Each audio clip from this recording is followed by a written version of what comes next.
Alden Richards, o Richard Falkerson sa tunay na buhay, gusto palang bumisita sa Legit It Bulaga, para mag-promote ng kanilang movie ni Sharon Cuneta, pero hindi daw pala pinayagan.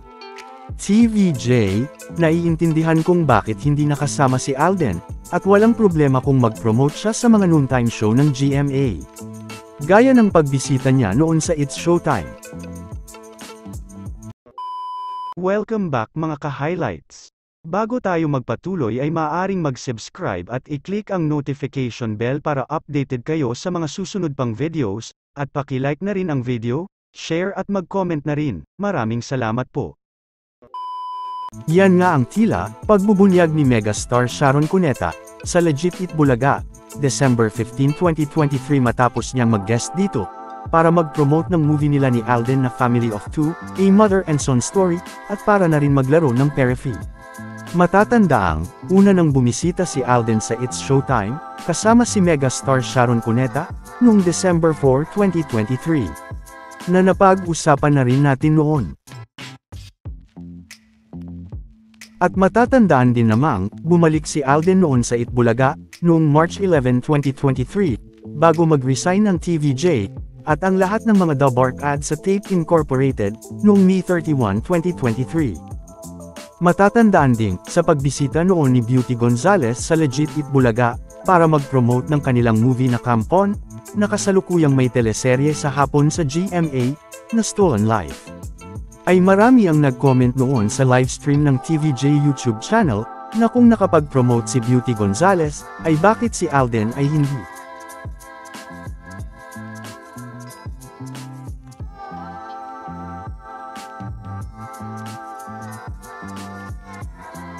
Na kung saan ay napag-usapan na rin natin.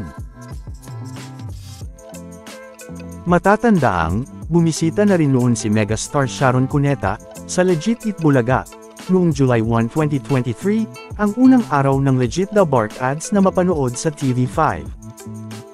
Samantala, sa pagbisita nga ni megastar Sharon Cuneta, sa Legit It Bulaga noong December 15, ay natanong siya ni Bossing na bakit hindi niya kasama si Alden, sa pagbisita nito sa studio para mag-promote. Na kahit nga, ang mga nag-comment sa kanilang YouTube livestream, ay hinahanap si Alden. Kung saan, ay sumagot nga si Sharon, na hindi nga niya alam, kung pinayagan si Alden. Kung saan sinabi niya na, hindi ko alam kung pinayagan eh. Hindi ko alam kung pinayagan eh. Na makikita naman ang reaksyon ni Bossing patungkol dito. Dagdag pa nga niya na gusto talagang sumama ni Alden. Kung saan sinabi niyang, gustong sumama talaga, oo. Gusto sumama talaga, oo. Kaya naman, ay umani nga ito ng sari-saring reaksyon, mula sa mga Legit Dabark ads netizens na nag-comment, sa kanilang YouTube livestream December 15, 2023.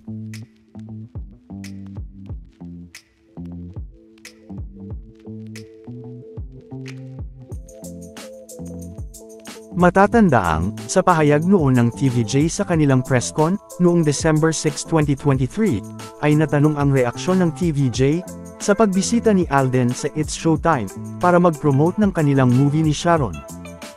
Dito nga ay sumagot si Tito, na wala itong problema dahil contract star nga si Alden ng GMA. Na sinang-ayunan naman nila Bossing at Boss Joey.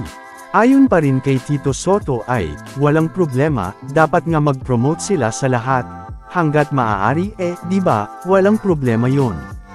At saka contract star ng GMA si Alden, alangan namang hindi siya mag-promote doon.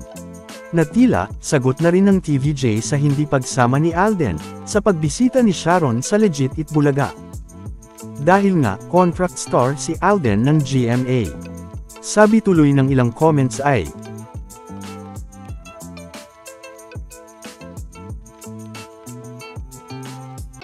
samantala, ano naman ang masasabi nyo patungkol dito?